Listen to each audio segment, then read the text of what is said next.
What's up, everybody, and welcome to Quickfire Comics and Games. This is episode 11, and today with me, I have my really good friend, Chris Bolt. Chris, how you doing, brother? I'm doing really good. Good, man. I am one of your hosts, Garrett Anderson, as well. Nice to see you guys, and unfortunately, there's not going to be a Comics and Joysticks podcast today, so we're just doing it as a Quickfire Comic Talk. Fortunately, Sean and Andrew aren't going to be with us today, but shout out to you guys wherever you are and whatever you're doing. So let's just jump right into it, brother. What are you reading? I want to know. Show me the goods. All right. So you remember we did the Sex Criminals Volume 1 book club discussion? Yes, I love that book. Yes. So I picked up Volume 2 and I read it. All right. And, it's so awesome. I really appreciate how really poignant, we said it in the discussion, but how this book tells an incredible story, even through all the sex jokes and stuff. Sure. Yeah, it's just like the characters are well defined. And one of my criticisms with the first, I won't give any spoilers, but one of my, not criticisms, but things I noticed about the Volume 1 was the fact that John is considerably less fleshed out in Volume 1. Susie is much more brighter of a character, I think, as well. Yeah. And you really start to get into him. Like in the next volume, it really starts to go into like how he is, just his like psychoses and stuff, and how she's actually way more laid back than he is. And he has all this like issues that he has to deal with, and all this, and it goes back and really deals with him. And like that was really cool. Awesome. Yeah. I got a question though. Do they fuck? Oh yeah. A lot of fucking in this book. Quite a bit. Yeah. All right. I didn't buy it. Yeah, and it's starting to tell this really great story, and continuing to do. Have you read The Wiccan and the Divine? No, I have not, and I keep on hearing about that book, and everybody's like, "You got to read this," and I just haven't gotten to it, Well, I will say this: and somebody posted it in the comic book group a while back, but there's one point in this book where they're on a porn set, and they're filming a porn parody of The Wiccan and the Divine. Holy crap! Okay, cool. So maybe I should read that before I read Volume 2, so I get it. Yeah, you know what I mean? I haven't read it, but yeah, I'm forgetting what. I'll find it. I want to find what they actually refer to.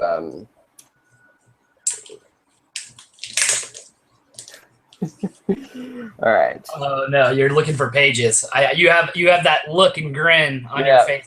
I'm worried. What are you gonna show me here? So this is basically them filming this porn parody, and it's not. Oh, I see boobs. I see boobs. There's boobs. And,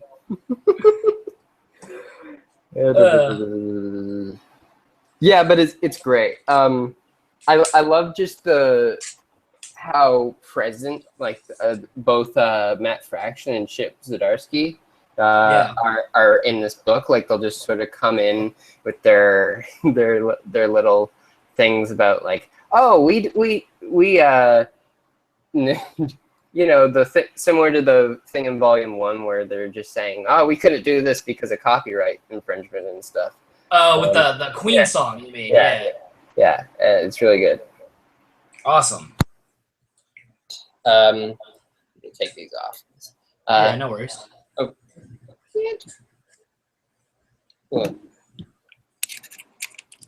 Garrett? Okay. My volume went out. I was going to take out my headphones, but my volume went out. Anyway, weird. So yeah, and I also I've been getting the variants for Sex Criminals. Just nice. I've seen that. Yeah, I've seen this online. Let me see. Yeah. What do you got? So this is this month. Oh, that's cool. Yeah, and it's Kate Leff. Is the artist on this one, and I've just been. Nice. I wasn't even caught up, but I got last month's Brian Lee O'Malley cover, and I read both of these.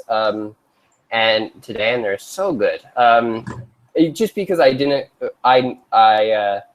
got them because these are gonna run out. These are limited order, so I'm gonna get these. And after I read volume 2, I read 11 and 12, and it needs to be awesome. Awesome. So you're on the sex criminal marathon right now. Yeah. Cool. So yeah, definitely read that if you're not reading that, because it's it definitely does does something really special that I don't think other. Do you find out more about like the sex police and stuff? Yeah. Do they just go into that a little bit and everything? Awesome. Yeah, they do. Yeah, that's turning into something really cool.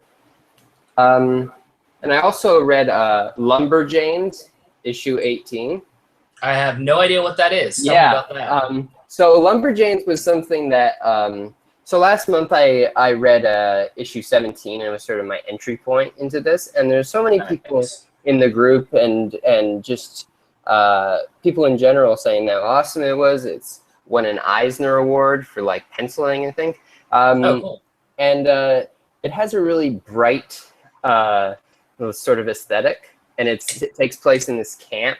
And I have to go. I'm waiting for the volumes to come out because volume 1 comes out like in November to sort of go back, because I've only read these 2 most recent issues, but it's really fun. And this may sound like an insult, but it's really readable. Like, it's like you read through it and it's like, it's readable because it's really fun and the characters are cool. Yeah, it's one of those books where it's hard to really put your finger on how to really explain why you should read it or what it's about, really. Okay, yeah. But it has it definitely has that sort of it has like have you seen Adventure Time? I have, yes. Yeah, definitely has an Adventure Time feel to it. Cool. And sort of other Cartoon Network sort of things of that ilk and stuff. Cartoon Network's the shit. I love that show. Yeah. All right, what else you got? So this week, so I rewatched Scott Pilgrim versus the World recently. That's such a good movie. I love that movie so much. Yeah. And I was just sort of like thinking back to when I saw the movie and when it was coming out, because I'm from Toronto. So when this movie came out, and it was a huge deal, and I remember going to the screening, and it was such a big it was probably my favorite movie screening experience, because everybody just got up and like was cheering and stuff. Right. Yeah, I can imagine. Yeah, because it's so Toronto focused. So I just went back and reread volume 1. Cool. And I was like, I love this book. Like, it's such a it's one of those things that it's enjoyable to anybody who likes comic books. Right. But it definitely has that extra thing for people who are from Toronto and notice all the little stuff and the references and yeah, it's awesome when your hometown is in something. You're like, I'm from here. This is amazing. Yeah, and I remember when the movie came out and it like didn't do good at the box office, and I said, most of those ticket sales are probably from Toronto. Yeah, it sucks that movie didn't do good, because I love that movie. That was just that movie was awesome. I mean, how could you not like that movie? That's just weird. I don't know. Yeah, that movie like had it all. Yeah. Like if you were, I feel like if you like if you have like a certain sensibility and you are from that time and you get those references, right? I think especially at people who love video games and all that stuff. And yeah, it's so good. Yeah, it's badass. Yeah, and that's it. Yeah, that's just about. I haven't read them yet. Yeah, because I've been school and stuff. Show me Star Wars. Show me Star Wars. I know you got it. You got the Star Wars, didn't you? No. Oh no.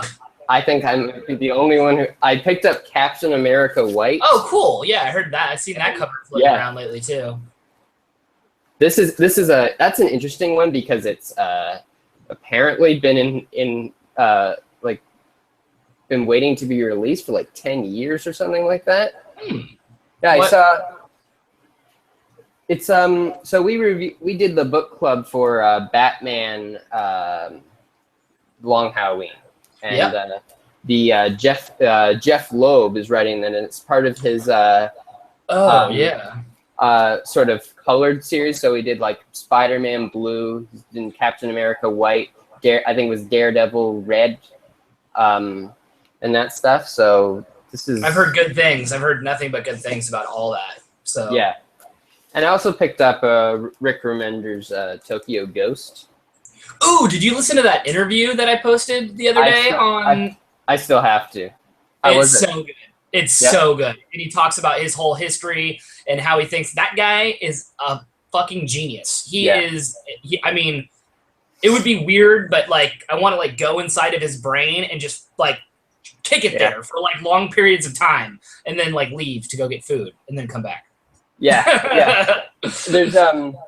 There's certain comic book writers who I've gone and listened to, like watched interviews with like Mark Waid and Brian K. Vaughan, like some of my favorite comic book writers, and I was like, you're just on another level. Like I respect. There's so many great comic book writers out there, but you just have something really special, you know? Like especially he's Mark on fire Waid. right now. He's on fire right now. I mean, Black Science and all that shit. Oh my gosh, that guy is just like, he can do no wrong. That guy's amazing. Black Science is so good. Like, he's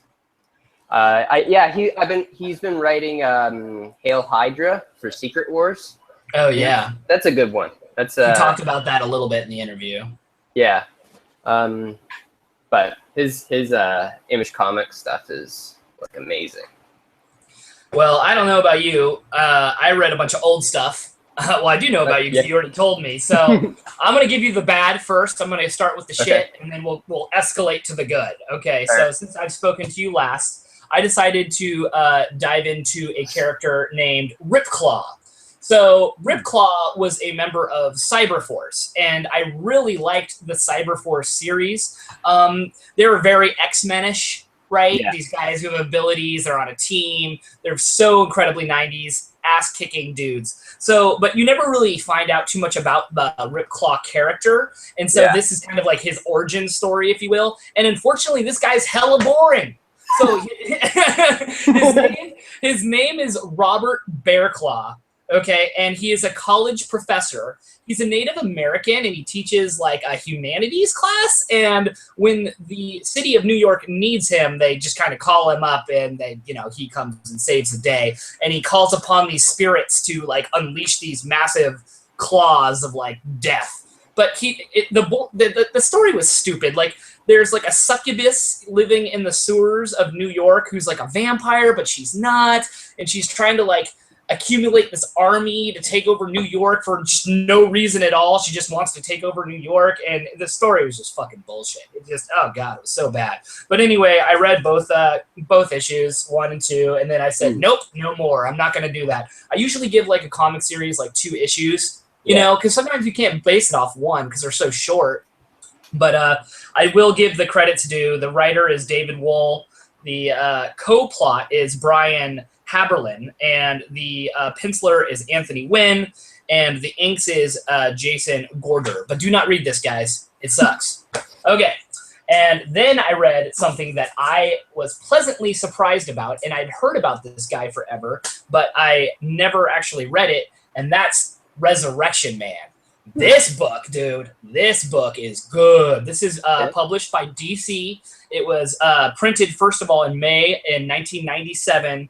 The artists are flippin' amazing. You have Dan Abnett, who's doing the story, and Andy Lanning is also doing the story, and the artist is Jackson Geiss. And I don't know if you can see, there's a hologram on the front right here. Okay. And it's such a cool cover. Resurrection Man is dope. So this story is about a guy who's very interesting, unlike Ripclaw. His name is Mitch, and all you know about him is that he wakes up and he has an ability. And when he first wakes up, his ability is to cut through air. He can literally control air, but he doesn't know why. In the beginning of the book, he doesn't even know who he is. He just finds himself waking up, and he knows that he's been shot up but he's come back to life. And so he is pretty much trying to find out who he is the whole time. So it's very mysterious. Like, you don't know who he is, what happened to his past. So it had a lot of intrigue. In the second issue, you'll see guest starring JLA, Justice League America, and you get all kinds of cameos from Superman, Wonder Woman, Green Lantern. There's an epic battle. I don't know if you're familiar with the villain Amazo. It was like a robot that the government built in the Justice League series, but they have a fucking huge battle of epic proportion. Like, the whole book was like awesome explosions and Resurrection Man doing his thing. And I should also mention what's cool about Resurrection Man. They call him Resurrection Man because he dies in almost every issue. But every time he dies, he comes back with a new ability. So, like, you know how I said he was cutting air in the first issue? And the second issue, he controls fire. And the third issue, he controls, like, sound barriers with his voice. So it's always fresh and exciting. Like, let's say, like, when Superman is in a TIS, you can almost tell what power he's going to use depending upon where he's at. But with this, because they're changing up the powers all the time, it just keeps it really fresh. So I highly recommend Resurrection Man. Okay. If you can ever find these. I know there are newer printings of it, as far as new series go. But if you get your hands on some Resurrection Man, do it. I read all three. The third cover is amazing too, by the way, with the spilt wine there. That's cool. Yeah. Is at the end of when he dies and comes back in the next issue, does he like lose his memory again, or does he? No, he remembers who he is. Okay. But and it's cool. He always dies in like these super clever ways, right? It's never just like he always goes out like a champion, And it's kind of cool too because like the people he's helping, it's on a very small scale. Like where you have like the Avengers are saving the world, right? Well, this guy's just saving the dude down the street. So very cool. And since I also spoke to you last, I don't know if you saw me do a review. I also read the Superman Red Sun. This book is amazing too. I'm not going to go into it too much because I already talked about it on the last one. But Mark Miller is the writer. Dave Johnson did this great job. Killian Plunkett is one of the artists. And this is a great story, and I really needed this in my life because I was so down on Superman, Chris. I was like, fuck, I was just done with Superman. I'm like, I'm done. I can't, there's nothing you can say to make me like Superman. And then I read this book, and I was like, never mind, I like Superman again. Yeah. It takes place during the Cold War, and its whole plot is just basically when Superman, his spaceship crashes, it doesn't land in Kansas and Smallville. It lands in the Ukraine and Russia. So, he's a Russian. It's funny too because as I was reading it too, I was imagining Superman with a Russian accent. I couldn't. It was just crazy. But I highly recommend the book. It's a little bit older. It's 2001, but it did win an Eisner Award, I believe, in 2003. And Kevin Smith highly loves this book too. So yeah, it's a great book. As a huge Superman fan, like it's one of the things that I would tell people who don't like Superman to read. Right. Because it's really interesting.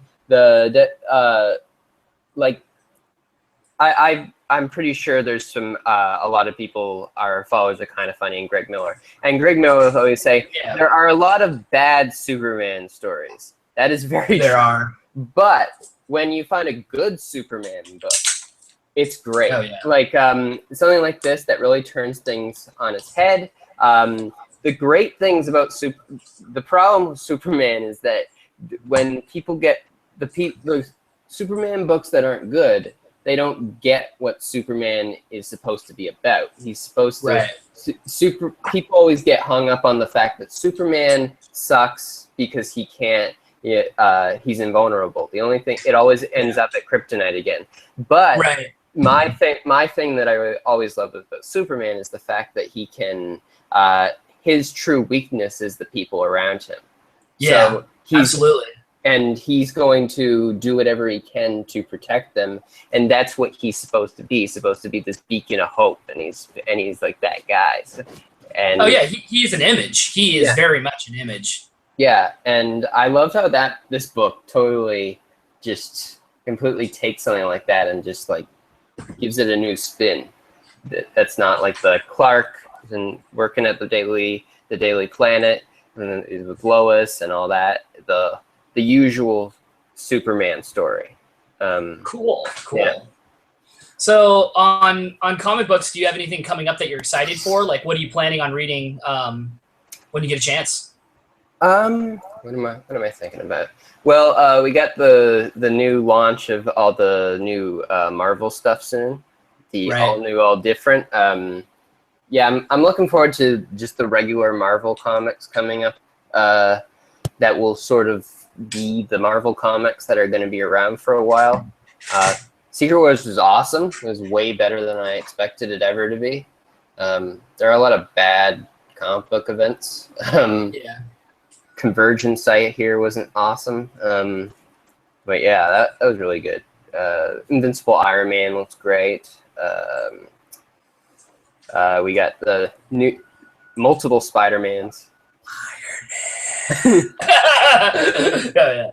Yeah. That's a good one. That's issue 215 right there. That one's sexy. Where's that from?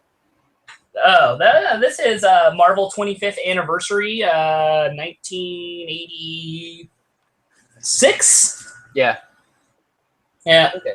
Wow. Yeah. Awesome. Yeah. I've been doing boarding and bagging and shit today. Like Saturdays and Sundays is like try to organize. I'm cutting myself off, by the way, too. I've cut myself off. My wife kind of cut me off too. Yeah, I'm not buying any more comics for a long time. I've decided I can't. I got boxes over here, I got boxes there, I got boxes over here, boxes in that corner. I can't. No more. Yeah, my wife will kill me. I don't know. Like you'll run out of the room. You can't do that. I'm looking forward to reading this. Speaking about art, look at that old Marvel. Look at that thing. Isn't that weird? Never seen a Marvel symbol like that. It's called Stalkers, and it's about cyborgs. And I like cyborgs with guns. Fucking Terminator. So that's what I'm going to read next. I have the whole run and series. I don't know what it's about, but it's called Stalkers, and there's a cyborg on the front of it. That's all I know. So hopefully it's good. So I think that's good for comics, brother. Do you want to talk about video games? What have you been playing? I love them. Like, what have you been playing? Tell me about your video games.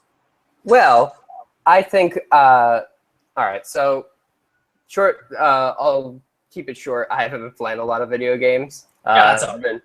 Comics, I've recently started school, so comics, that's something I can read, and I can read in transit. I can read at the end of the day. It's awesome. But games, between the time and the money that I don't have, I basically I have like a couple of releases. It's like Battlefront and Fallout that are coming out. I took days off work, so you and I are going to play the shit out of Battlefront, Chris. Like, for like 2 days straight. I need you to get food, I need you to get water, and I need you to not go outside. That's all we need. Like okay. Battlefront, food, and water. That's all we need. I'll play. Okay, I'll play Battlefront forever. Like, let's do it. It's I'm so excited for that game. I've talked ad nauseum about how much I played the original games, but I can't put into words how excited I am for this game. I saw gameplay of a cool mode, which I love. Is like, it's kind of like a horde mode. If you ever played like Gears of War, where you're playing against the computer and AI, and you can play cooperatively with your friends to see how long you can hold down like a base. And I'm like, fuck, dude, I so want to be like the Rebel Alliance and like just hold down the fort for like long periods of times after waves of dudes keep coming at me. Like, I want to do that so bad. And I'm so looking forward to just the little. I'm looking forward to the little trinkets that will obviously be for like the new movies. And I'm gonna show you something. You're gonna love this. You're gonna love this. I'm talking about Star Wars. One of my favorite Star Wars games of all time, and it's still. You're gonna love this. It's still in the cover too. Boom! Super Nintendo. The Empire Strikes Back, dude. It's so good. Oh my god. I love this. I bought one that was in the wrapper, but I had one. I love Star Wars. It's like the best shit ever. I played that game like a bunch and just I could like never beat it because who did? Did you beat it? No, I haven't completed it. No. That's like one of those games where I like turn it on for like 30 minutes and I'm just like, okay, this is good, but it's not as good as I remember. And it's kind of hard to go back, you know? Like, I always feel like I have a bunch of retro gaming systems, and I love the idea of, like, having them and being able to play them. The truth is every time I turn them on, like, the other night we got all drunk over here, and I popped on an Excite Bike for the NES, don't do that. Don't play Excitebike. All right, I'm gonna do it. It's so bad. It's like it looks like a little square. It's like it's just like, oh god, I don't know how we lived. How did we live? I find that like I'd find like the NES, SNES, that those consoles way easier to go back to than like the PS1 and 64, all the stuff. And I'm like I went back to like a Mega Man. Oh yeah. Like I didn't go back to it. I played it for the first time. That's like Colin's favorite game of all time. Yeah. Like, I'm gonna try and get this, and I was like, wow, this is really good. This really holds up a lot. I played like I think I played 2. Yeah, and it's awesome. But I'm trying to remember what I went back to play. But anytime I've gone back to play any like my PS1 games, I go, oh, it's rough. This is not good.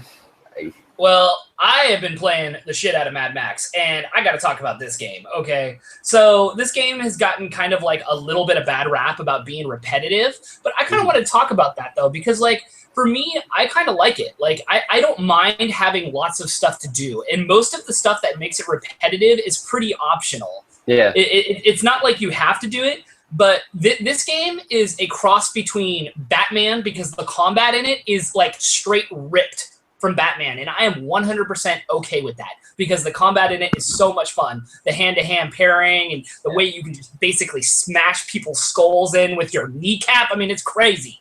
And then the way that the world opens up to you is so Assassin's Creed. It is so Far Cry. You literally have to take up a hot air balloon. So you got to get gas. You fill up this hot air balloon. You go straight up. This is not a spoiler. I mean, you find this out right away. But once you go up, it reveals all the locations around the map. So just like in Assassin's Creed, you know how you have to climb the tower, and then you do that little like 360 view, and then it unleashes the map. Same thing here. And I don't know why. I think it's because I played, prior to this, 2 indie games. I played Everybody's Gone to the Rapture and The Vanishing of Ethan Carter. So I was kind of in the mood for an open world game. The last open world game I played was The Witcher, and that game was just so deep that it's nice for me to turn my brain off and play this game, because there's no fucking story. Yeah. There's no story. It's you're Mad Max. You need to liberate the wasteland. Go. Like, that's it. And so if you're in the mood for an open world game, and I can't talk about it enough. And, you know, when I was at the store, I was looking at Metal Gear Solid or Mad Max. I just didn't, you know, sometimes, as good as Metal Gear Solid is, I've been watching my buddies play it, and it is a great game. I am not taking anything away from it. Sometimes I just don't want a story. As weird as that sounds, sometimes I just want to turn my brain off and just kind of go, like Rocket League, for example. Like, you could literally just sit and play Rocket League for 8 hours straight, like, easily. Like, you know what I mean? And sometimes I need a game like that in my life, and this is delivered on just that. So if you're a Mad Max fan, you got to do it. I've been in that, like, wanting something to play, and especially at the end of the day when I'm just like, I just want to play a game, and I don't want to, and I looked and that and Metal Gear, and I'm like, I know Metal Gear is probably a better game. It's commitment, commitment. And I've come to the realization that Metal Gear just might be one of those games that I will completely acknowledge as somebody who loves video games and the history and just being in the know about everything, that these are great games and they're really important to, like, video games. But I don't necessarily like them. Like, that's okay. You know, that's totally cool. You know, it's just not for me. I think I realize that it's just not my thing. I don't I would have to, I feel like it's something where I would have to be in that thing at the time. You know, like, I got Metal Gear when it was out on the PlayStation 1, and I've got Metal Gear 2, 3, 4, so on. If it affected your childhood, you'd still be. And, you know, Chris, that's totally cool. I think everybody has. In fact, that's a great topic we can discuss, is, like, games that you know everybody loves, but, like, for some reason you're just not a part of. And I can totally see why Metal Gear wouldn't rub a lot of people. For one, Metal Gear, even though you can play it however you want, it very much turns into a stealth game, or at least that's kind of like how most people play it, because, and as soon as the alarm goes off, then you can go ape wire shit. But a lot of people don't like stealth games. And I understand why. Yeah, and I feel like the crazy story might, if I got into it, like it, but I don't want to play a stealth game. Like, I'm just not into stealth games. I'm not good at them. I don't enjoy them. And I'm like, so I'm not going to play something. It's very similar to when I tried to play Final Fantasy 13. I'm like, I'm not going to try and play this for 40 hours and try to play something I don't enjoy just to get to the points that you say are great. You know? That's hella funny, because that was going to be my actual my confession to you. I fucking hate Final Fantasy. I don't like turn-based combat. I don't like, okay, I'm going to do this, watch the animation play out. Like literally, it's just like two people, kaboom, and it's just like, I can't get off of it. And I understand why it's so good, and I understand, Final Fantasy VII's one of the greatest games ever made, blah, blah, blah, blah. Fine, sure, if you say so, but like, it's one of those things where there are specific games that, being a huge nerd, you can't play them all. And honestly, there are going to be games out there that everybody can just say, hey, this game is great, but, maybe it's not for me.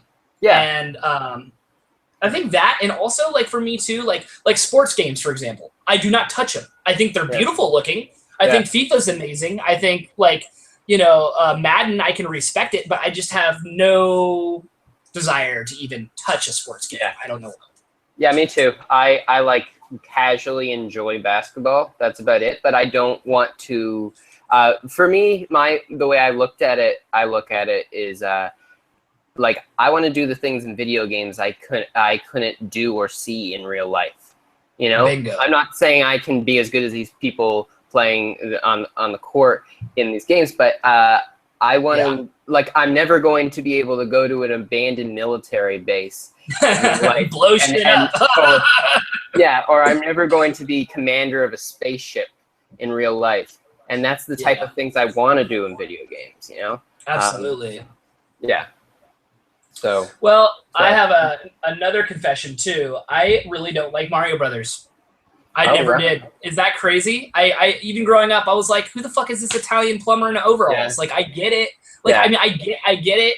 I have 1, 2, and 3. I have them here. Like, but it was never anything that, like, really, like, I've always been kind of darker. Like, my first Nintendo game that I really liked was actually freaking Castlevania. That was my first freaking game that I was just like, this game's amazing. It had Dracula, you had a whip, and it was all high fantasy. You weren't just some like Italian plumber. So anyway, I guess those would be my two that I have to admit: Final Fantasy and the Mario Brothers series. I just could care two shits about, but I know they're great. The only ones that Metal Gear is probably my standout. Final Fantasy, you mentioned that for a while, and it was Half-Life. And then really, and I remember getting the orange box, and I was playing it on my Xbox, and I was like, I don't get this. And then I started to play like more PC games. I got a computer that could play games, and I downloaded Half-Life 2 off Steam. And then that's so good. And then I was like, I'm an idiot. and it's one of my favorite games of all time. It was just a thing where it wasn't resonating with me. Maybe it was the control system. Maybe it wasn't at the time. But that was something that I changed my opinion on later on.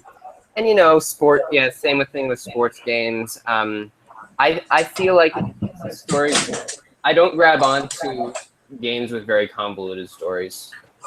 Right. So Final Fantasy, Metal Gear doesn't really do it for me. Sega Genesis. You need to get one of these. I was all about the Sega Genesis. I have one. I have like a hand-me-down like Sega Genesis I got from my. Ooh, I gotta show you this actually. I think the Sega Genesis is when I was really starting to get the game. You'll love this. This game right here. This game is so good. On the Sega Genesis. I have played the shit out of this. Boom! Oh, yes. X-Men? Yeah. This game, you guys, if you have never played X-Men on Sega Genesis, you haven't lived until you've played X-Men on Sega Genesis. Yeah. I'm telling you. This game, I just want to even take it out and smell it. Ooh, and it's still got the instruction manual. Look, it's still got the instruction manual inside. All right, well, that was pretty much it, man. Do you got any other thoughts? or anything? Yeah, just really enjoyed this. Looking forward to some comics. Might pick up Mad Max soon. See, I want to play something, so that might be it. I've really been looking for something to just have fun and play with. We're just about to spend all the money in the world, though. I mean, November is what, like a couple months now. I mean, I took time off work for Fallout. I took time off work for Star Wars. I play Call of Duty every year. Don't ask me why. I suck at it. So yeah, I'm about to spend all the money. But that's it, man. I think that was a good discussion, dude. Thank you so much. I really appreciate it. Do you want to plug anything? Yeah. No, I have some. I'm planning to do some projects and stuff in the near future, but nothing right now. So yeah. Cool. Yeah. All right. Well, you guys can follow me on Twitch. I am GFunk707. That's GFUNK707. That is also my Twitter handle. You can follow me there as well. And that was Quickfire Comics and Games, episode 11. Chris, you're awesome. Thank you so much. And peace out, everybody. And follow the Kind of Funny Facebook group. And don't send your robots over. We'll kill you. Bye.